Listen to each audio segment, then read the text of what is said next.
America එක්සත් ජනපදයේ විසින් දිගින් දිගටම පනවා ඇති ආර්ථික සම්බාධක සහ වෙනිසුලාවෙන් ඛනිජ තෙල් නොලැබීම නිසා කියුබානු ජනතාව මෙන්ම එරට ආර්ථිකයද දැඩි අපහසුතාවයකට පත්වෙමින් තිබෙනවා. කියුබාවේ විශාලතම තෙල් සැපයුම් කරුවා වන්නේ වෙනිසුලාව. දිනකට බැරල් 26500ක් බොර තෙල් සහ ඉන්ධන 2020 වර්ෂයේදී වෙනිසුලාවෙන් ආනයන කරනු ලැබුවා. මෙක්සිකෝ විකල්ප සැපයුම් කරුවෙකු වන අතර රුසියාවද ඒ අතර සිටිනවා. නිකලොස් මදුරෝ අල්ලාගත් දවසේ සිට කිසිදු තෙල් නැවක් වෙනිසුලාව වෙත පැමිණ නැහැ. ඇමරිකා එක්සත් ජනපද ජනාධිපති ට්‍රම්ප්ගේ ට්‍රූත් සෝෂල් ගිණුමේ සටහනක් තබමින් තවදුරටත් තෙල් හෝ ඔයිල් කියුබාවට වෙනිසුලාවෙන් නොලබන බව ප්‍රකාශ කොට තිබුණා. කියුබානු ජනාධිපති මිගුවල් ඩයස්-කනල් ප්‍රකාශ කරේ කියුබාව පරදින්නේ නැහැ. ඇමරිකාව අවුරුදු 66ක් තිස්සේ පහර දීලා තියෙනවා. ඒ තර්ජනයක් නොවේ. එයට සූදානම් වෙනවා. අන්තිම ලේ බිඳුව තෙක්ම කියුබාව දෙවැනි ආරක්ෂා කරන්න සූදානම් බව ඔහු ප්‍රකාශ කරනු ලැබුවා. කියුබාව මෙක්සිකෝවෙන් සුළු ප්‍රමාණයක් තෙල් මිලදී ගන්නවා. විවෘත වෙළඳපොළෙන් එහි බලශක්ති අවශ්‍යතා සහ මෝටර ධාවනය සහ ඛනිජ තෙල් මිලදී ගනු ලබනවා. කියුබාවේ බහුතරයක් ජනතාව දැන් ජීවත් වෙන්නේ දවසේ වැඩි පැය ගණනක් විදුලිය නැතුව. ඒ වගේම හවානාවල ආර්ථික තත්ත්වය දුර්වල වෙමින් පවතිනවා.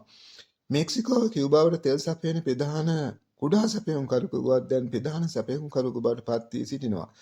ඇමරිකාවට අනුව වෙනිසුලා ඛනිජ තෙල් සහ එහි සහාය නැතුව කියුබාවට තම කටයුතු පවත්වාගෙන යාමට බොහෝසේ අපහසු වෙන්න පුළුවන්. කියුබානු ආර්ථිකයේ ප්‍රධාන අංශ දෙකක් දක්නට ලැබෙනවා. ඒ කුසිකර්මාන්තය සහ සංචාර කර්මාන්තයට. මෙම අංශ දෙකටද මෙම තත්ත්වය දැඩිසේ බලපාලා තිබෙනවා.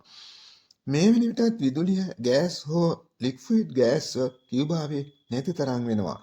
කියුබාව මේ වන විටත් බිඳ නොවැටී පවත්වාගෙන යාමට නොහැකි තත්ත්වයට පත් වී තිබෙනවා. 2019 වර්ෂයේ එරට සංචාර කර්මාන්තයෙන් ඩොලර් මිලියන 4.2ක් උපයනු ලැබුවා. 2023 වර්ෂයේදී එය ඩොලර් මිලියන 2.4 දක්වා පහත වැටුණා. 2024 සහ 2025 යන වර්ෂයන්හි එය තවදුරටත් පහත වැටුණා. ගෑස් මිල මේ වන විටත් විශාල වශයෙන් ඉහළ ගොස් තිබෙනවා.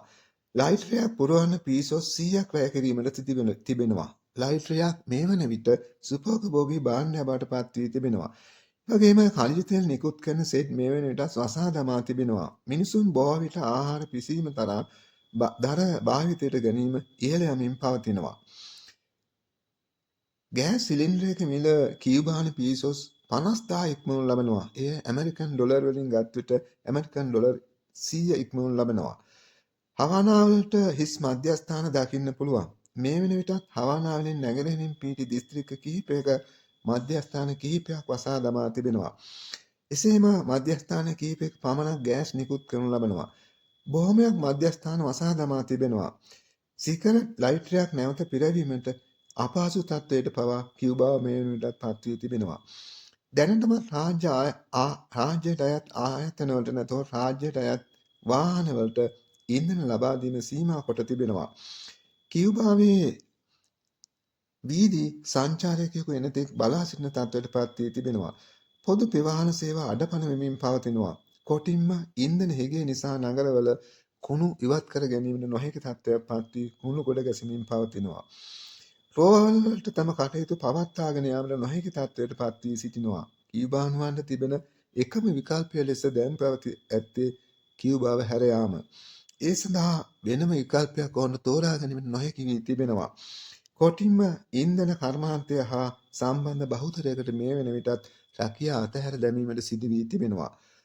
වෙනිසුලානු ඛනිජ තෙල් නොලැබීම නිසා සමස්ත කියුබානු ආර්ථිකය මෙන්ම කියුබානු ජනතාවද අතිශයින්ම විපතට සහ කරදරයට පත් වී සිටිනවා.